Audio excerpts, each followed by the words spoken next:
4 ವರ್ಷ ಆಯ್ತು ಬಂದು. ಅದಕ್ಕೆ ಮೊದಲೇ ಬೇರೆ ಪ್ರೈವೇಟ್ ಸಂಸ್ಥೆದಲ್ಲಿ ಕೆಲಸ ಮಾಡ್ತಿದ್ದೆ. ನಾ ಯಾವುದು ಖುಷಿ ಕೊಟ್ಟಿಲ್ಲ, ಇದರಲ್ಲಿ ಖುಷಿ ಇದೆ. ತಾವು ಬೇಸಿಕಲಿ ಏನು ಓದಿರಿ ಸರ್? ಆಕ್ಚುಲಿ ನಾನು ಓದಿದ್ದು ಸರ್ ಇಂಜಿನಿಯರಿಂಗ್, ಇನ್ಫಾರ್ಮೇಶನ್ ಸೈನ್ಸ್. ಅಂದ್ರೆ ತೃಪ್ತಿ ಅಂತೂ 100% ಇದೆ, ಮತ್ತೆ ಡೆವಲಪ್ ಆಗೋದು ಖಚಿತ.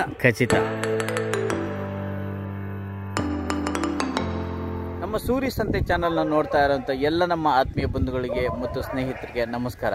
ಆತ್ಮೀಯರೇ, ನಾನಿವಾಗಿದ್ದೀನಿ ಸೇಡಂನಲ್ಲಿ ಭಾರತೀಯ ಸಂಸ್ಕೃತಿ ಉತ್ಸವ ಅಂತ ನಡೀತಾ ಇದೆ. ಇಲ್ಲಿ ಒಬ್ಬ ಅತ್ಯಂತ ಉತ್ಸಾಹಿ ಕೃಷಿ ಯುವಕರನ್ನು ಭೇಟಿಯಾಗಿದ್ದೀನಿ. ಅವರ ಹೆಸರು ನಾಗರಾಜ್ ಪಾಟೀಲ್ ಅಂತ. ಸೊ ಅವರು ಸ್ವೀಟ್ ಕಾರ್ನು ಮತ್ತು ಕಲ್ಲಂಗಡಿನಲ್ಲಿ ಭಾಳ ಸ್ಪೆಷಲಿಸ್ಟ್ ಅಂತಲೇ ಹೇಳ್ಬೋದು ಅವ್ರನ್ನ.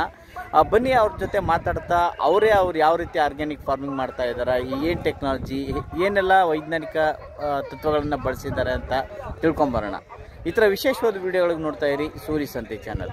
ಬನ್ನಿ ನಾಗರಾಜ್ ಸರ್ನ ಮಾತಾಡ್ಸ್ಕೊಂಬರೋಣ. ಸರ್ ನಮಸ್ಕಾರ. ಸರ್ ನಮಸ್ಕಾರ ಸರ್. ಸೊ ಭಾಳ ಖುಷಿ ಆಯ್ತು. ಆ್ಯಕ್ಚುಲಿ ನಾವೇನು ಅಂದ್ಕೊಂಡಿದ್ವಿ ಅಂದರೆ, ರೈತರು ಅಂತಂದರೆ ಎಲ್ಲ ಏಜ್ ಆಗೋಗಿರುತ್ತೆ, ಮಾಡಿ ಭಾಳ ಹೈರಾಣಾಗಿರ್ತಾರೆ ಅಂತ ಅಂದ್ಕೊಂಡಿದ್ವಿ. ಸೊ ನಿಮ್ಮ ವಯಸ್ಸು, ನಿಮ್ಮ ಉತ್ಸಾಹ ನೋಡಿದ್ರೆ ಭಾಳ ಖುಷಿ ಆಯಿತು. ತಾವು ಯಾವುದ್ರಲ್ಲಿ ಸ್ಪೆಷಲ್ಲು, ನೀವೇನು ಬೆಳೀತಾ ಇದ್ದಾರೆ ಸರ್? ಆ್ಯಕ್ಚುಲಿ ಧನ್ಯವಾದಗಳು ಹೊಗಳಿದ್ದಕ್ಕೆ. ನಾನು ಮೂಲತಃ ತೆಲ್ಕೂರು ಗ್ರಾಮ, ಸೇಡಂ ತಾಲೂಕು, ಗುಲ್ಬರ್ಗ ಜಿಲ್ಲೆದವನು. ತಮ್ಮ ಹೆಸರು ಸರ್? ತಮ್ಮ ಹೆಸರು ನಾಗರಾಜ್ ಪಾಟೀಲ್ ಅಂತ. Okay sir.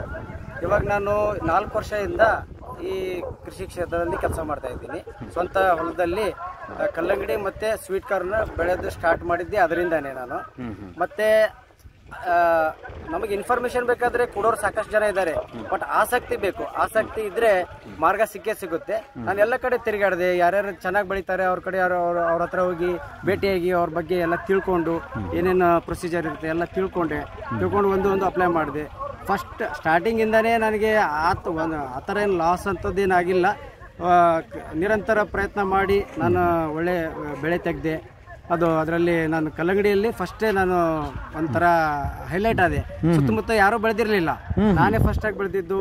ಬೇರೆಯವರೆಲ್ಲ ಅನ್ಕೊಂಡಿದ್ರು ಏನು ಬೆಳೆಕ ಆ ಥರ ಆಗಲ್ಲ, ನಮ್ಮ ಭೂಮಿ ಅದಕ್ಕೆ ಸಪೋರ್ಟ್ ಮಾಡಲ್ಲ ಅಂತಿದ್ರು.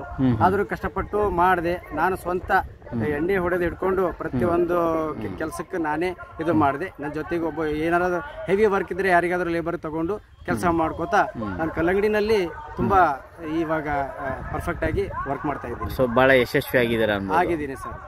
ಅದಾದ್ಮೇಲೆ ತಿರ್ಗಾ 2 ವರ್ಷ ಆದ್ಮೇಲೆ ಇನ್ನೂ ಏನೋ ಸಾಕಷ್ಟಾಗಿ ಮಾಡಬೇಕು ಅಂತ ಸ್ವೀಟ್ ಕಾರ್ನ್ ಒಂದು ಅದ್ರ ಬಗ್ಗೆ ಮಾಹಿತಿ ತಗೊಂಡ್ಮೇಲೆ ಒಳ್ಳೆ ಪ್ರಾಫಿಟ್ ಇದೆ ಅಂತ ಅನಿಸ್ತು. ಯಾಕೆ ಮಾಡಬಾರ್ದು ಅಂತ ಅದನ್ನು ಸ್ಟಾರ್ಟ್ ಮಾಡಿದೆ. ಸ್ವೀಟ್ ಕಾರ್ನ್ ಇರೋದು 3 ತಿಂಗಳ ಬೆಳೆ, ಕಲ್ಲಂಗಡಿ 60ರಿಂದ 70 ದಿವಸದ ಬೆಳೆ. ಯಾವುದು ಜಾಸ್ತಿ ಲಾಂಗ್ ಟರ್ಮ್ ಇಲ್ಲ, ಶಾರ್ಟ್ ಟರ್ಮ್ ನಲ್ಲಿ ನಾವು ಆದಾಯ ತಗೊಳ್ಳುವಂತ ಬೆಳೆಗಳು ಇವೆಲ್ಲ. ಅದಕ್ಕೋಸ್ಕರ ಇವೆಲ್ಲ ನಾನು ಚಾಯ್ಸ್ ಮಾಡಿದೆ. ಬೇರೆ ಬೆಳೆನೂ ಇದೆ, ಕಬ್ಬಿದೆ. ಈ ತರ ಏನಂತಾರ ಸಮಗ್ರ ಕೃಷಿ, ಮಲ್ಟಿ ಕ್ರಾಪಿಂಗ್ ಅಂತ ಹೇಳಿ ಒಂದಕ್ಕೊಂದು ಅವಲಂಬನೆ ನಮ್ ಕಡೆ ಇರ್ಬೇಕು.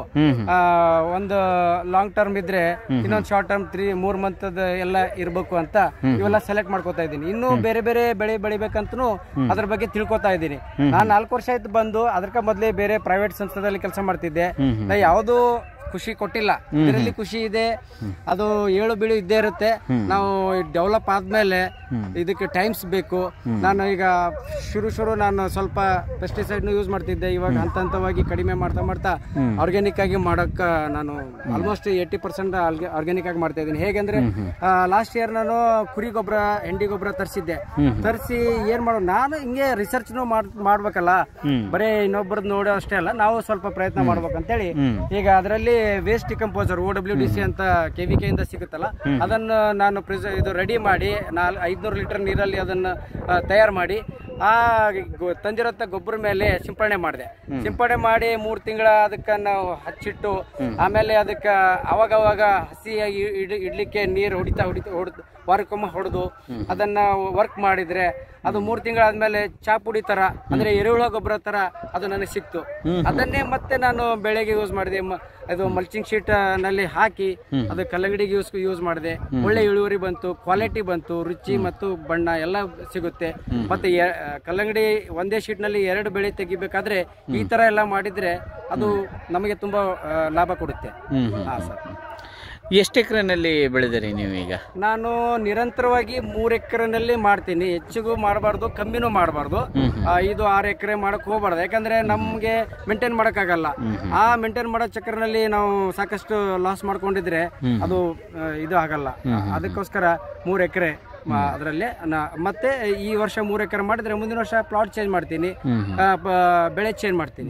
ಇದರಲ್ಲಿ ಸ್ವೀಟ್ ಕಾರ್ನ್, ಅದರಲ್ಲಿ ಕಲ್ಲಂಗಡಿ, ಈ ತರ ಮಾಡ್ಕೋತಾ ನಾವು ಮಾಡ್ತೀವಿ ಸರ್. ಈಗ ನೀವು ಒಂದು ಸ್ವಲ್ಪ ಕೆಮಿಕಲ್ ಸಿಂಪಡಣೆ ಮಾಡ್ತೀನಿ ಅಂತಂದ್ರೆ ಕೆಲವರು ಮಾಡಬಾರ್ದು ಅಂತಾರೆ. ಸೊ ಇದ್ರ ಬಗ್ಗೆ ನಿಮ್ಮ ಪ್ರತಿಕ್ರಿಯೆ? ಸರ್, ಮಾಡಬಾರ್ದು. ಹಂಗಂತ ನಾವು ಬೆಳೆ ಸ್ಟಾರ್ಟ್ ಮಾಡಿದಾಗ ಮಾಹಿತಿ ಇರಲ್ಲ, ಮಾಹಿತಿ ಸಂಗ್ರಹಿಸಬೇಕು. ಆರ್ಗ್ಯಾನಿಕ್ ಅಂದ್ರೆ ಪೂರ್ತಿಯಾಗಿ ಮಾಡ್ಬೇಕಾದ್ರೆ ಟೈಮ್ ಬೇಕು. ಈಗ ಹಂಗಂತ ನಾವು ಬೆಳೆ ಹಾಳು ಮಾಡ್ಕೊಳ್ಳೋದು ಬೇಡ, ಆದಷ್ಟು ಕಡಿಮೆ ಮಾಡ್ರಿ. ಹಂತ ಹಂತವಾಗಿ ಇವಾಗ ನೋಡ್ರಿ, ಇವನ್ ಇನ್ಸೆಕ್ಟಿಸೈಡ್ ಮತ್ತೆ ದೊಡ್ಡ ದೊಡ್ಡ ವೈರಸ್ ರೋಗಕ್ಕೂ ಆರ್ಗ್ಯಾನಿಕ್ ಅಲ್ಲಿ ಅದಕ್ಕೆ ಪರಿಹಾರ ಇದೆ. ಅದನ್ನು ಕೂಡ ನಾನು ಇವಾಗ ಬರ್ತಾ ಇದ್ದೀನಿ. ಫಸ್ಟಿಗೆ ಬರೀ ಎರೆಹುಳ ಗೊಬ್ಬರ, ಜೀವಾಮೃತ ಆ ತರ ಮಾಡ್ಕೊಂಡಿದ್ದೆ. ಸ್ಪ್ರೇಗೋಸ್ಕರ ಕೆಮಿಕಲ್ ಯೂಸ್ ಮಾಡ್ತಿದ್ದೆ. ಬಟ್ ಇವಾಗ ಅದನ್ನು ಸ್ವಲ್ಪ ಕಡಿಮೆ ಮಾಡ್ತಾ ಇದ್ದೀನಿ. ಇವಾಗ ಎಲ್ಲೋ ಸ್ಟಿಕ್ಕಿ ಟ್ರ್ಯಾಪ್ ಹಚ್ಚೋದು, ಈ ತರ ಒಂದು ಹೊಸದಾಗಿ ಇದು ತತ್ತಿ ಎಣ್ಣೆ ಅಂತ ಒಂದು ಕಾನ್ಸೆಪ್ಟ್ ಇದೆ, ಅದನ್ನು ಯೂಸ್ ಮಾಡ್ತೀನಿ. ಸೊ ಅದರಿಂದ ಸ್ವಲ್ಪ ನಮಗೆ ಕೆಮಿಕಲ್ ಕಮ್ಮಿ ಆಗುತ್ತೆ, ಒಳ್ಳೆ ಆರೋಗ್ಯಕರ ಬೆಳೆ ತೆಗಿಬಹುದು. ಓಕೆ. ಈಗ ನೀವು ಬರೀ 2 ಬೆಳೆ ಹಾಕಿದೀವಿ ಅಂತೀರಿ. ಕೆಲವರು ಹೇಳ್ತಾರೆ ಬರೀ 2 ಬೆಳೆಗಿಂತ ನಾವು ಮಲ್ಟಿ ಕ್ರಾಪ್ ಮಾಡ್ಕೊಂಡ್ರೆ ಅದು ಇನ್ನೂ ಹೆಚ್ಚು ಇಳುವರಿ ಕೊಡುತ್ತೆ. ಸೊ ಆವಾಗ ಬೇರೆ ಬೇರೆ ತರ ರೋಗಗಳು ಬರೋದು ಅವಾಯ್ಡ್ ಆಗುತ್ತೆ ಅಂತಾರೆ. ಸೊ ಇದ್ರ ಬಗ್ಗೆ ನಿಮ್ಗೆ ಏನ್ ಅನ್ಸುತ್ತೆ ಸರ್? ನೀವು ಹೇಳಿದ್ದು ಕರೆಕ್ಟ್. ಇವಾಗ ನಾನು ಚೆಂಡು ಹೂವ ಬೆಳಿತೀನಿ, ಬೆಳೆಗಳ ಮತ್ತೆ ಬೆಳಿತೀನಿ. ಮತ್ತೆ ಬೆಳೆದ್ರಿಂದ ಚೆಂಡು ಹೂವ ವಾರಕ್ಕೊಮ್ಮೆ ಅಥವಾ ವಾರಕ್ಕೆ 2 ಸರ್ತಿ ಅದೊಂದು ಸ್ವಲ್ಪ ಸಣ್ಣ ಪುಟ್ಟ ಖರ್ಚಿಗೆ ಆದಾಯ ಕೊಡುತ್ತೆ. ಅದಾದ್ಮೇಲೆ ಈಗ ಬೇರೆದಂದ್ರೆ ತೊಗರಿ ಕೂಡ, ನಾನು ತೊಗರಿ ಬಗ್ಗೆ ಹೇಳಕ್ ಮರ್ತೋದೆ. ತೊಗರಿ ಕೂಡ ಈಗ ಅಂತರ ಇಟ್ಟು ಬೆಳೆದಿದ್ದೇನೆ. 8 ಕ್ವಿಂಟಲ್ ಅಷ್ಟು ಎಕರೆಗೆ ನಾನು ಇಳುವರಿ ತೆಗೆದಿದ್ದೀನಿ. ಬಟ್ ಇನ್ನೂ ಅದರಲ್ಲಿ ಇನ್ನೂ 10-12 ಅಂತ ಹೇಳ್ತಾರೆ. ನೋಡ್ಬೇಕು, ಅದು ನಾವು ಪ್ರಯತ್ನ ಮಾಡಿ ಕಲ್ಕೋಬೇಕು. ಏನೇನ್ ಮಿಸ್ಟೇಕ್ ಮಾಡಿದೀವಿ ಅದನ್ನು ತಿಳ್ಕೋಬೇಕು. ಅದು ಗಜಬ್ ಅಂತ ಹೇಳಿ ಒಂದು ನಾರ್ತ್ ಇಂಡಿಯನ್ ನಲ್ಲಿ ಒಂದು ತಳಿ ಇದೆ. ಅದು ಅವ್ರು ಹೇಳಿದ ಪ್ರಕಾರ 15 ಕ್ವಿಂಟಲ್ ಅಂತ ಹೇಳಿದ್ರು. ನಾನು ಪರವಾಗಿಲ್ಲ, ಇಲ್ಲಿ 4-5 ತೆಗಿತಾರೆ ನಮ್ಮ ಭಾಗದಲ್ಲಿ. ನಾನು 8 ಕ್ವಿಂಟಲ್ ವರೆಗೂ ತೆಗೆದಿದ್ದೀನಿ. 7 ಫೀಟ್ ಅಂತರದಲ್ಲಿ ನಾನು ಬೆಳೆದಿದ್ದೀನಿ. ಸೊ ಒಂದ್ ಸರ್ತಿ ಏನ್ ಮಾಡಿದ್ದೀನಿ, ಕಲ್ಲಂಗಡಿ ಬೆಳೆದಿರೋ ಮಲ್ಚಿಂಗ್ ಶೀಟ್ ಅದನ್ನು ಹಾಗೆ ಇಟ್ಟು ಅದು ತೆಗಿಲಾರ್ದೆ ಅದರಲ್ಲೇ ನಾನು ಬೀಜ ನಾಟಿ ಮಾಡಿದೆ. ಯಾವುದೇ ತರದ್ದು ಇದು ಮಾಡ್ಲಿಲ್ಲ, ಸಾಗುವಳಿ ಮಾಡಿಲ್ಲ, ಏನಿಲ್ಲ, ಏನು ಡಿಸ್ಟರ್ಬ್ ಮಾಡದಾಗೆ ಅದು ಬೀಜ ನಾಟಿ ಮಾಡಿದೆ. ಬರೀ 1 kg ಬೀಜಕ್ಕೆ 2 ಎಕರೆ ನಾನು ನಾಟಿ ಮಾಡಕ್ಕಾಯ್ತು. ಆ ನಾಟಿ ಮಾಡಿದ್ದಕ್ಕೆ 2 ಎಕರೆಯಲ್ಲಿ 16 ಕ್ವಿಂಟಲ್ ತೊಗರಿ ಬೆಳೆದಿದ್ದೇನೆ. ಸೊ ಅದರಿಂದ ನನಗೆ ಖರ್ಚು ಕಮ್ಮಿ, ಒಳ್ಳೆ ಲಾಭ ಆಯ್ತು. ಹಾಗಾಗಿ ತೊಗರಿನಲ್ಲಿ ಕೂಡ ನಾವು ಒಳ್ಳೆ ಇದು ಮಾಡಬಹುದು, ಹೆಸರು ಮಾಡಬಹುದು. ನಾವು ಮನ್ಸು ಕೊಟ್ಟು ಮಾಡಬೇಕು. ಸುಮ್ನೆ ಎಲ್ಲರೂ ಬಿತ್ತಿದ್ವಿ, 3 ಸರ್ತಿ ಎಣ್ಣೆ ಹೊಡೆದ್ವಿ, ಮಳೆಗಾಲದ ಮಳೆ ಬಂತು, ಮಳೆಯಿಂದ ಬೆಳೆ ಹಾಳಾಯ್ತು, ನೆಟ್ಟೆ ರೋಗ ಬಂತು, ಈ ತರ ನಾವು ರೀಸನ್ ಹೇಳ್ಕೊತ ಕೂತ್ರೆ ನಡೆಯಲ್ಲ. ಹಾಳಾಗೋದ್ಕಿಂತ ಮುಂಚೆ ನಮಗ್ ಕೈಲಾದಷ್ಟು ಮುನ್ನೆಚ್ಚರಿಕೆ ವಹಿಸಿ, ನೆಟ್ಟೆ ರೋಗ ಬರ್ದಿರೋ ಹಾಗೆ ಟ್ರೈಕೋಡರ್ಮಾ ಯೂಸ್ ಮಾಡ್ತಾರೆ, ಬೀಜೋಪಚಾರ ಮಾಡ್ತಾರೆ. ಅವೆಲ್ಲ ನಾವು ಮೊದ್ಲೇ ಮಾಡ್ಬೇಕು. ಆಮೇಲೆ ಹಾಳಾದ್ಮೇಲೆ ಹಾಳಾಯ್ತು ಅಂತ ಹೇಳಿದ್ರೆ ಪ್ರಯೋಜನ ಇಲ್ಲ. ತೊಗರಿ ಬೆಳೆ ಬಗ್ಗೆ ಮಾತಾಡ್ತಾ ಇದ್ವಿ. ಸೊ ಇವಾಗ ತೊಗರಿ ಒಳಗೆ ಯಶಸ್ವಿಯಾಗಿ ಹೆಚ್ಚು ಕಮ್ಮಿ ಲಾಭಾಂಶವನ್ನು ಕಂಡಿದ್ದೀರಾ ತಾವು? 100%. ಇವಾಗ ಎಲ್ಲರೂ ಕಬ್ಬು ಅಂತಾರೆ. ಕಬ್ಬಕ್ಕಿಂತಲೂ ಈ ತರ ಇಳುವರಿ ತೆಗೆದ್ರೆ ಅಂದ್ರೆ ಇವಾಗ ರೇಟ್ನು ಚೆನ್ನಾಗಿ ಸಿಗ್ತದೆ. 8,000 10,000 ತೊಗರಿ ರೇಟು. ಈ ತರ ಇಳುವರಿ ತೆಗೆಯೋ ತರ ನಾವು ಪ್ಲಾನ್ ಮಾಡಿ ವರ್ಕ್ ಮಾಡಿದ್ರೆ ಕಬ್ಬು ಇದ್ರ ಮುಂದೆ ಏನು ಇಲ್ಲ. ಒಳ್ಳೆ ತೊಗರಿನಲ್ಲೂ ಆದಾಯ, ಯಾವುದೇ ತರ ಪ್ರಾಬ್ಲಮ್ ಇಲ್ಲ. ಮತ್ತ ಇನ್ನೊಂದು, ಈಗಲ್ಲಿ ನಾವು ಯೂಟ್ಯೂಬ್ ನಲ್ಲಿ ನಾವಂತೂ ನಾರಾಯಣ ರೆಡ್ಡಿ ಅಂತ, ನಾರಾಯಣ ರೆಡ್ಡಿ ಅಂತ, ಅವರು ಕರ್ನಾಟಕದ ನಮ್ಮ agriculture father of the agriculture ಅಂತೂ ಹೇಳಿದ್ರೆ ತಪ್ಪಾಗಲ್ಲ. ನಾರಾಯಣ ರೆಡ್ಡಿ ಅವರು, ಅವ್ರ ಬಗ್ಗೆ ಕೆಲವ್ರಿಗೆ ಗೊತ್ತಿದೆ. ಇಂಥ ವ್ಯಕ್ತಿಗಳದ್ದು ನಾವು ವಿಡಿಯೋಸ್ ನೋಡಿ ಅವ್ರ ಬಗ್ಗೆ ಸ್ಟಡಿ ಮಾಡಿ ತಿಳ್ಕೊಂಡ್ರೆ, ಅವ್ರು ಏನೇನ್ ಇದ್ರ ಮಣ್ಣಿನ ಬಗ್ಗೆ ಎಷ್ಟು ಕಾಳಜಿ ವಹಿಸ್ತಾರೆ, ಅದಕ್ಕೆ ಏನೇನ್ ಹೇಳ್ತಾರೆ ಅನ್ನೋದು ತಿಳ್ಕೊಂಡ್ರೆ ನಮ್ಗೆ ಒಂಥರ ಆಶ್ಚರ್ಯ ಆಗುತ್ತೆ. ನಾವ್ ಎಷ್ಟು ನೆಗ್ಲೆಕ್ಟ್ ಮಾಡಿದೀವಿ ಅಂತ ಹೇಳಿ. ಈಗ ನಾನು ಕಬ್ಬಿಗೆ ಉರಿ ಹಚ್ಚೋದನ್ನ ನೋಡಿದೀನಿ. ಒಂದು ವಿಡಿಯೋದಲ್ಲಿ ನೋಡಿದ್ದೆ ನಾನು, ಕಬ್ಬಿಗೆ ಉರಿ ಹಚ್ಚಿದ್ರೆ ನನಗೆ ಮೈಯೆಲ್ಲ ಉರಿಯುತ್ತೆ ಅಂತ ಹೇಳ್ತಾ ಇದ್ರು. ಅಷ್ಟೊಂದು ಅಂದ್ರೆ ಉರಿ ಹಚ್ಚಬಾರ್ದು ಅನ್ನೋದು ಒಂದು ಅವ್ರ ಅವ್ರು ಹೇಳೋ ಅಭಿಪ್ರಾಯದಲ್ಲಿ ಗೊತ್ತಾಯ್ತು ನನಗೆ, ಅದು ಹಚ್ಚೋದು ಬಿಟ್ಟಿದ್ದೀನಿ. ಇವಾಗ್ಲೂ ನಮ್ಮ ಹೊಲದಲ್ಲಿ ಪ್ರೆಸೆಂಟ್ ನೋಡ್ರಿ, ಅದಕ್ಕೂ ಒಂದು ಸ್ಟಡಿ ಮಾಡಿದೀನಿ. ತಕ್ಕ ಮಟ್ಟಿಗೆ ನಾನು ನೋಡೋಣ, ಅಟ್ಲೀಸ್ಟ್ ನಾನು ನೋಡಾದ್ರೂ ಯಾರನ್ನ ತಿಳ್ಕೊಳ್ಬಹುದು ಅಂತ ನಾನು ಅದಕ್ಕೆ ಈಗ ಇದು ತಗೊಂಡಿದ್ದೀನಿ, ರಿಸ್ಕ್ ತಗೊಂಡಿದ್ದೀನಿ. ಏನಂದ್ರೆ ಇವಾಗ ಹಾರ್ವೆಸ್ಟಿಂಗ್ ಆಗಿದೆ, ಹಾರ್ವೆಸ್ಟಿಂಗ್ ಆದ ಅದು ಎಲ್ಲ ಸಿಪ್ಪೆ ಅದನ್ನ ನಾನು ಸ್ಪ್ರಿಂಕ್ಲರ್ ಇಂದ ತೋಯಿಸಿದ್ದೀನಿ. ತೋಯಿಸಿ ಅದಾದ್ಮೇಲೆ ನಾನು ಇದೇನು ಕಲ್ಚರ್ ಗೋಕೃಪಾಮೃತ ಅನ್ನೋದನ್ನ ರೆಡಿ ಮಾಡಿಟ್ಟಿದ್ದೀನಿ. ಅದನ್ನ ಇವಾಗ ಸ್ಪ್ರೇ ಮಾಡ್ಬೇಕು 2 ದಿವಸದಲ್ಲಿ. ಸ್ಪ್ರೇ ಮಾಡಿ ಮತ್ತೆ ಬೇಕಾದ್ರೆ ಇನ್ನು, ಯಾಕಂದ್ರೆ ನಾನು ಟ್ರಯಲ್ ಅಂಡ್ ಎರರ್ ಅಲ್ಲಿ ಆತರ ನಾವು ವರ್ಕ್ ಮಾಡ್ತೇವೆ. ಈಗ ಅದು ಇನ್ನೊಂದ್ ಸರ್ತಿ ಒಂದು 10 ದಿವಸ ಬಿಟ್ಟು ಇನ್ನೊಂದ್ ಸರ್ತಿ ಸ್ಪ್ರೇ ಮಾಡೋದು, ಆಮೇಲೆ ಸ್ವಲ್ಪ ಅದು ಮೆತ್ತಗಾಗುತ್ತೆ ಅಂತ ಅನ್ಕೋತೀನಿ. ಆವಾಗ ರೂಟಾವೇಟರ್ ಇಂದ ನಾನು ಅದನ್ನ ಮಲ್ಚ್ ಇದು ಮಣ್ಣಲ್ಲಿ ಸೇರಿಸಿದ್ರೆ ಅದ್ರಂತ ಒಳ್ಳೆ ಗೊಬ್ಬರ ಯಾವ್ದು ಅಲ್ಲ. ಈಗ ನಾವು ಕಬ್ಬಿಗೆ ಗೊಬ್ಬರ ಹಾಕೊಳ್ಳೋದು ಬೇಕಾಗಿಲ್ಲ. ಈಗ ನಾವು ಜೀವಾಮೃತ ಅಥವಾ ಕಲ್ಚರ್ ಅನ್ನು ಬಿಡ್ಬೇಕಾದ್ರೆ ಹೊಲದಲ್ಲಿ ಮೊದ್ಲೇ ಇರ್ಬೇಕು, ಗೊಬ್ಬರ ಇರ್ಬೇಕು. ಜೀವಾಣುಗಳು ಒಳಗ್ ಹೋದ್ರೆ ತಿನ್ನಕ್ಕೆ ಆಹಾರ ಬೇಕು. ಬರೀ ಮಣ್ಣಲ್ಲ, ಮಣ್ಣಿನಲ್ಲಿ ಸತ್ವ ಇಲ್ಲ. ಆ ಆಹಾರ ಇದ್ರೆ ಜೀವಾಣುಗಳು ಮಲ್ಟಿಪಲ್ ಆಗ್ತವೆ. ಈಗ 1 ಲಕ್ಷ ಜೀವಾಣು ಇದ್ರೆ ಕೋಟಿ ಜೀವಾಣು ಆಗುತ್ತವೆ. ಬರೀ ಮಣ್ಣಲ್ಲಿ ಬಿಟ್ರೆ ಅವು ಬಹಳ ದಿವಸ ಇರಲ್ಲ, ಅವು ಅದ್ರದ್ದು ಇದು ಕಮ್ಮಿ ಆಗುತ್ತೆ. ಸೊ ಈ ತರ ಒಂದು ನಾನು ತಿಳ್ಕೊತಾ ಇದ್ದೀನಿ, ಮಾಡ್ತಾ ಇದ್ದೀನಿ. ಈಗ ಮಣ್ಣನ್ನ ಪೌಷ್ಟಿಕಾಂಶ ಹೆಚ್ಚಾಗೋದಕ್ಕೆ ಏನ್ ಕೆಲಸ ಬೇಕೋ ಅದನ್ನ ಮಾಡ್ತಾ ಇದ್ದೀನಿ. ಓಕೆ, ತಾವು ಬೇಸಿಕಲಿ ಏನು ಓದಿರಿ ಸರ್? ಆಕ್ಚುಲಿ ನಾನು ಓದಿದ್ದು ಸರ್ ಇಂಜಿನಿಯರಿಂಗ್, ಇನ್ಫಾರ್ಮೇಶನ್ ಸೈನ್ಸ್. ಅದಾದ್ಮೇಲೆ ಅದೇ ಹೇಳ್ದನಲ್ಲ, ಪ್ರೈವೇಟ್ ಸಂಸ್ಥೆನಲ್ಲಿ ವರ್ಕ್ ಮಾಡ್ತಾ ಇದ್ದೆ. ನನಗೆ ಇಷ್ಟ ಇರಲಿಲ್ಲ, ಸುಮ್ಮನೆ ಅಂದ್ರೂ ಬೇರೆ ಕಾರಣಗಳಿಂದ ವರ್ಕ್ ಮಾಡ್ತಾ ಇದ್ದೆ. ಲಾಸ್ಟಿಗೆ ನಾನು ಮೊದಲಿಂದ ಓದ್ತಾ ಇರ್ಬೇಕಾದ್ರೂ ಅಗ್ರಿಕಲ್ಚರ್ ಬಗ್ಗೆ ಇಷ್ಟ ಆಯ್ತು. ಯಾಕಂದ್ರೆ ಹಾಲಿಡೇಸ್ ನಲ್ಲಿ ನಾನು ಊರಿಗೆ ಹೋಗ್ತಿದ್ದೆ. ಊರಿಗೆ ಹೋದಾಗ ಅಗ್ರಿಕಲ್ಚರ್ ಆಕ್ಟಿವಿಟಿ ಮಾಡ್ತಾ ಇದ್ದೆ. ಅಲ್ಲೆಲ್ಲ ಊರಾಗಿದ್ದವರೆಲ್ಲ ಚಿಕ್ಕವನಾಗಿ ಎಷ್ಟು ಇಂಟ್ರೆಸ್ಟಿಂಗ್ ಮಾಡ್ತಾನಲ್ಲ ಅಂತ ಅಂತಿದ್ರು. ಆ ತರ ಒಂದು ಮೊದಲಿಂದ ನನ್ನ ಕಡೆ ಆಸಕ್ತಿ ಇತ್ತು. ಲಾಸ್ಟಿಗೆ ನನಗೆ ಈಗ ನೆಕ್ಸ್ಟ್ ಇದು ನಾನು 4-5 ವರ್ಷ ಆಯ್ತಲ್ಲ, ಇವಾಗ ನಾನು ಪೂರಾ ಇದಾಗಿ ಬಿಟ್ಟಿದ್ದೀನಿ, ಅಗ್ರಿಕಲ್ಚರೇ ಮಾಡ್ಬೇಕು ಅಂತ ಅದರಲ್ಲೇ ಡೆವಲಪ್ ಮಾಡ್ಬೇಕು. ಕೆಲವು ಈಗ ನಾನು ಸುತ್ತಮುತ್ತ ಇದ್ದವರೆಲ್ಲ ಅವರು ಪಾಪ ನನ್ನ ನೋಡಿ ಆಸಕ್ತಿ ಬೆಳೆಸ್ಕೊಂಡಿದ್ದಾರೆ, ಅವರು ಮಾಡ್ತಾ ಇದ್ದಾರೆ. ಈ ತರ ನಾವು ಕಲಿಬೇಕು, ಇನ್ನೊಬ್ಬರಿಗೂ ನಮ್ಗೆ ತಿಳಿದಷ್ಟು ಹೇಳ್ಬೇಕು ಅಂತ ನನ್ನ ಆಸಕ್ತಿ. ಬೇರೆ ಯಾರಾದ್ರೂ ಯುವಕರು ನಾವು ಅಗ್ರಿಕಲ್ಚರ್ ಮಾಡಬೇಕು ಅಂತ ಅನ್ನೋರು ನಿಮ್ಮನ್ನ ಕಾಂಟ್ಯಾಕ್ಟ್ ಮಾಡಿದ್ರೆ, ಸೊ ನಿಮ್ಮ ನಾಲೆಡ್ಜ್ ಅವ್ರಿಗೆ ಶೇರ್ ಮಾಡ್ತೀರಿ, ಅವ್ರ ನಾಲೆಡ್ಜ್ ನೀವು ತಗೋತೀರಿ. ಸೊ ಈಗ ಕೆಲವ್ರಿಗೆ ಜಮೀನ್ ಇರುತ್ತೆ, ಹೊಲ ಇರುತ್ತೆ, ಎಲ್ಲ ಇರುತ್ತೆ. ಅವರು ಸುಮ್ಮನೆ ಇಲ್ಲಿ ಬಿಟ್ಟು ಬೆಂಗಳೂರಿಗೆ ಹೋಗಿ ಬರೀ ಎಲ್ಲೋ ಒಂದ್ ಕಡೆ ಸೆಕ್ಯೂರಿಟಿ ಗಾರ್ಡ್ ಆಗಿ ಇನ್ನೇನೋ ಸಣ್ಣ ಪುಟ್ಟ ಕೆಲ್ಸಗಳು ಮಾಡ್ತಿರ್ತಾರೆ. ಅಂಥವ್ರು ಇಲ್ಲೇ ಬಂದು ಅವ್ರ ಹೊಲದಲ್ಲಿ ಅಲ್ಲಿ ಕೆಲಸ ಮಾಡೋದು, 1 ವರ್ಷ ಅವ್ರ ಹೊಲದಾಗೆ ಕೆಲಸ ಮಾಡಿದ್ರೆ ಅಲ್ಲಿ ಏನ್ ದುಡಿತಾರೆ ಅದ್ರ 3-4 ಪಟ್ಟು ದುಡಿಬೋದು. ಸೊ ಅಂತ ಯುವಕರಿಗೆ ಏನ್ ಹೇಳಕ್ ಇಷ್ಟಪಡ್ತೀರಿ ತಾವು? ಇವಾಗ ನೋಡಿ ಸರ್, ಅವರು ಎಲ್ಲಿ ಸಿಟಿನಲ್ಲಿ ಅವ್ರದ್ದು ಏನು ಸ್ಯಾಲ್ರಿ ಎಷ್ಟಿದೆ ಅಷ್ಟೇ ಖರ್ಚನೂ ಇರುತ್ತೆ. ನಾನು ನಮ್ಮ ಊರಿಂದ ಏನು ಹೋಗಿದಾರಲ್ಲ ಅವ್ರ ಫೀಡ್ಬ್ಯಾಕ್ ತಗೊಂಡು ಹೇಳ್ತಾ ಇದ್ದೀನಿ. ಏನೋ ಇರ್ತೀವಿ ಅನ್ನೋದೊಂದೇ ಅಷ್ಟೇ ಬಿಟ್ರೆ ಅವ್ರ ಏನು ಡೆವಲಪ್ಮೆಂಟ್ ಇರಲ್ಲ. ಇನ್ನೊಬ್ಬರ ಬಿಲ್ಡಿಂಗ್ ಕಟ್ಟಲ್ಲಿ ಹೋಗಿ ದುಡ್ದು ಇನ್ನೊಬ್ರಿಗೆ ನಾವು ಬೆಳೆಸ್ತೀವಿ, ನಾವು ಬೆಳೆಯಂಗಿಲ್ಲ. ಇದ್ರಲ್ಲೇನಿದೆ, ನಾವು ಬೆಳಿತೀವೋ ಇಲ್ಲೋ ಅದು ಎರಡನೇ ವಿಷಯ. ಆದ್ರೆ ತೃಪ್ತಿ ಅಂತೂ 100% ಇದೆ. ಮತ್ತೆ ಡೆವಲಪ್ ಆಗೋದು ಖಚಿತ. ನಾವು ಅದರಲ್ಲಿ ಈಗ ಇನ್ನೊಂದು ನಾನು ಮಾಡ್ತಾ ಇದ್ದೀನಿ, ಇಷ್ಟು ದಿವಸ ಮಾಡಿಲ್ಲ. ಏನಂದ್ರೆ ಈಗ ಒಂದು 10 ಗುಂಟೆ ಅಂದ್ರೆ ಅರ್ಧ ಎಕರೆಕ್ಕಿಂತ ಕಮ್ಮಿ ಜಮೀನಿನಲ್ಲಿ ಮನೆಗೆ ಬೇಕಾದಂತದ್ದು ಬೆಳಿಬೇಕು ಅಂತ ಇವಾಗ ಅದು ಡಿಸೈಡ್ ಮಾಡಿದ್ದೀನಿ. ತರಕಾರಿಗಳನ್ನ ದಿನಕ್ಕೆ ಯೂಸ್ ಆಗಂತ ತರಕಾರಿ, 1-2 ಹೂವು, ಹಣ್ಣು, ಮನೆಗೋಸ್ಕರ ಅಟ್ಲೀಸ್ಟ್. ಅದಾದ್ಮೇಲೆ ನೋಡೋಣ, ಈಗ ಚೆನ್ನಾಗಿ 2 ಎಕರೆ 3 ಎಕರೆ ಹಾಕಿದ್ರೆ ಅದು ಮಾರಕ್ಕೂ ಆಗುತ್ತೆ, ಆದಾಯಕ್ಕೋಸ್ಕರನೂ ಆಗುತ್ತೆ. ಅಂದ್ರೆ ಒಳ್ಳೆ ಕ್ವಾಲಿಟಿ ಆದ್ರೆ ಆರ್ಗ್ಯಾನಿಕ್ ಆಗಿ ಬೆಳೆದು ನಾವು ಒಳ್ಳೆ ಪದಾರ್ಥನೂ ತಿಂದು. ಇವಾಗ ನಂದೇ ಒಂದು ಪ್ರಶ್ನೆ ಇದೆ ಸರ್. ಇವಾಗ ನಿಮ್ಗೆ ಆಸಕ್ತಿ ಇತ್ತು, ನಿಮ್ಮ ಹತ್ರ ಜಮೀನು ಹೊಲಾನು ಇತ್ತು, ಸೊ ಹಾಗಾಗಿ ನೀವು ಮಾಡಿದ್ರಿ. ಈಗ ಬೈ ಚಾನ್ಸ್ ಕೆಲವ್ರಿಗೆ ಆಸಕ್ತಿ ಇರುತ್ತೆ ಬಟ್ ಅವ್ರ ಹತ್ರ ಲ್ಯಾಂಡ್ ಇರಲ್ಲ, ಅಂಥವ್ರಿಗೆ ಏನ್ ಮಾಡ್ಬೋದು, ಏನಂತ ಸಜೆಷನ್ ಕೊಡ್ತೀರಾ ಸರ್? ಲ್ಯಾಂಡ್ ಇರಲ್ಲ ಅಂದ್ರೆ ಅಟ್ಲೀಸ್ಟ್ ಕನಿಷ್ಠ 2 ಎಕರೆ ಇದ್ರೂ ಪರವಾಗಿಲ್ಲ. 2 ಎಕರೆಯಲ್ಲಿ ಕೆಲವೊಂದು ಕಾನ್ಸೆಪ್ಟ್ ಇದೆ. ಗುಂಡೂರಾವ್ ಅಂತ ನೀವು ಭೇಟಿಯಾಗಿರ್ಬೋದು, ಅವರು ಪಟ್ಟಣದವರು, ತುಂಬಾ ಫೇಮಸ್. ಈಗ ಅವ್ರ ಪದ್ಧತಿ, ಅವ್ರು ಏನ್ ಮಾಡಿದ್ದಾರೆ ಅಂದ್ರೆ 1 ಎಕರೆಯಲ್ಲಿ ಕಬ್ಬು ಬೆಳಿತಾರೆ, ಅದರಿಂದ ಅವ್ರು ಮೇನ್ ರೋಡಿಗೆ ಅವ್ರ ಹೊಲ ಇದ್ದೆ, ಅದರಿಂದ ಅವರು ಕಬ್ಬಿನ ಹಾಲಿಂದ ಮಷಿನ್ ಇಟ್ಟಿದ್ದಾರೆ, ಕಬ್ಬಿನ ಹಾಲನ್ನು ಮಾರ್ತಾರೆ. ನನ್ನ ಕಡೆ 6 ಎಕರೆ ಕಬ್ಬಿದೆ. ನನ್ನ ಬಾಳೆ ಬಾಳಾದ್ರೆ ಎಲ್ಲ ಖರ್ಚು ತೆಗೆದು 1.5 ಲಕ್ಷ ನಾನು ಬರುತ್ತೆ. ಆದ್ರೆ ಅವರು 1 ಎಕರೆನಲ್ಲಿ 2-3 ಲಕ್ಷ ತೆಗಿತಾರೆ 1 ಎಕರೆ ಕಬ್ಬಿನಲ್ಲಿ. ಆ ತರ ಒಂದು ಇದು. ಅಥವಾ ಈಗ ಒಬ್ಬೊಬ್ಬರಿಗೆ ಅದು ಬಿಡಿ, ಇವಾಗ ರೇಷ್ಮೆ ಕೃಷಿ ಅಂತಿದೆ, ಅದು ಕೂಡ ಅಷ್ಟೇ 1 ಅಥವಾ 2 ಎಕರೆ ಇದ್ರೂ ಪರವಾಗಿಲ್ಲ. ಅದು ಒಂದು ನಾವು ಆಸಕ್ತಿ ಇದ್ರೆ ಫಸ್ಟ್ ಒಂದು ಇದ್ರ ಬಗ್ಗೆ ತಿಳ್ಕೊಬೇಕು.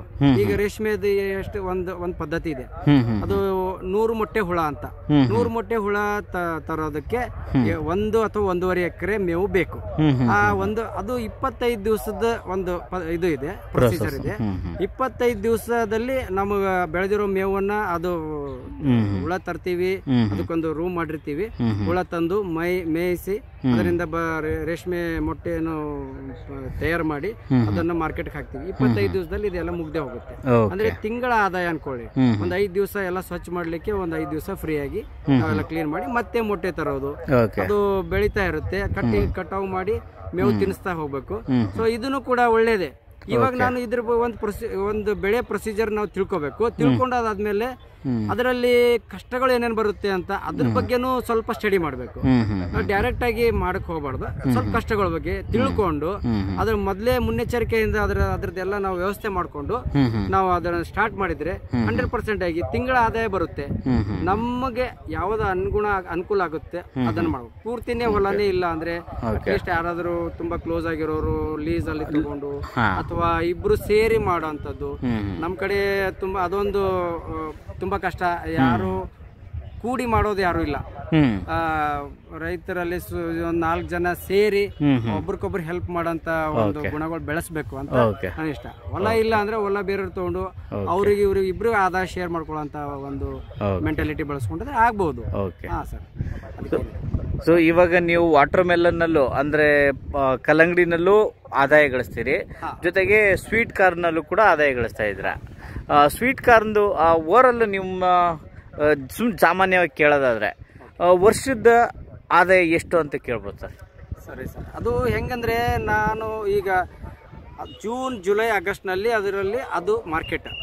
ಅದಕ್ಕೋಸ್ಕರ ಅದು 80 ದಿವಸ ಬೆಳೆ ಅಂದ್ರೆ 80 ದಿವಸ ಮೊದಲೇ, ಜೂನ್ ಕಿಂತಲೂ 80 ದಿವಸ ಅಥವಾ ಜುಲೈಕ್ಕಿಂತಲೂ 80 ದಿವಸ ಮೊದಲೇ ಅಂದ್ರೆ ಏಪ್ರಿಲ್ ನಲ್ಲಿ ನಾವು ನಾಟಿ ಮಾಡಿದ್ರೆ ಅದು ಅಲ್ಲಿವರೆಗೂ ಹಾರ್ವೆಸ್ಟಿಂಗ್ ಬರುತ್ತೆ. ನಾನು ಮಾಡಿದ ಪ್ರಕಾರ ಇವಾಗ ನಾನು 1 ಎಕರೆನಲ್ಲಿ 4 ಟನ್ ಇಳುವರಿ ತೆಗ್ದಿದ್ದೀನಿ. ಅದು ಸ್ವೀಟ್ ಕಾರ್ನ್ ಡೈರೆಕ್ಟ್ ತೆನಿನೇ ಮಾರ್ತಾರಲ್ಲ.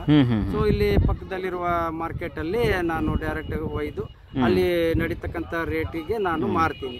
ನಾನು ಬಂದಿದ್ದು 15 ರೂಪಾಯಿ ಪರ್ ಕೆಜಿ. ಈ 4 ಟನ್ ಅಂದ್ರೆ 60,000 ಆಗುತ್ತೆ. ಸೊ 60,000ದಲ್ಲಿ ಅದು ಖರ್ಚು ಜಾಸ್ತಿ ಇಲ್ಲ, ಒಂದು 20 ರಿಂದ 25,000 ಆಗ್ಬಹುದು. ಜಾಸ್ತಿ ಮಾಡಿದ್ರೆ 25,000. ಸೊ ಉಳಿದಿದ್ದೆಲ್ಲ ಆದಾಯ. ಪ್ಲಸ್ ಏನಂದ್ರೆ ನಮ್ಮ ಹತ್ರ ಇದು ದನಕರು ಇದ್ರೆ ಆ ಮೇವು ಕೂಡ ಸಿಗುತ್ತೆ. ಆದಾಯ ಜೊತೆಗೆ ನಮ್ ಪ್ರಾಣಿಗಳಿಗೆ ಮೇವು ಆಗುತ್ತೆ. ಸೊ ಅದರಿಂದ ನಮ್ಗೆ ಡಬಲ್ ಫೈದಾ. ಸೊ ನನ್ನ ಪ್ರಶ್ನೆಗೆ ಸರಿಯಾಗಿ ಉತ್ತರ ಸಿಗ್ಲಿಲ್ಲ.